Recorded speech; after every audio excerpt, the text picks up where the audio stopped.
Ladies and gentleman, welcome to Kurukshetra.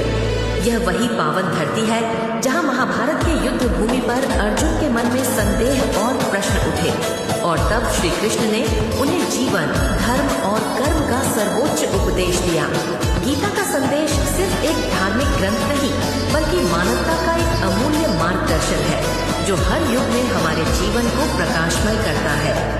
Gita Jayanti का यह पर्व हमें याद दिलाता है कि कठिनाइयों के समय भी हमें अपने कर्तव्यों का पालन न छोड़ना चाहिए और अपने भीतर की शक्ति को पहचानकर सत्य और धर्म के पथ पर दृढ़ता से चलना चाहिए। इस पावन अवसर पर आइए हम सब मिलकर यह संकल्प लें कि हम गीता के आदर्शों को अपने जीवन का हिस्सा बनाएंगे और धर्म, न्याय और प्रेम के मार्ग पर अटल रहेंगे।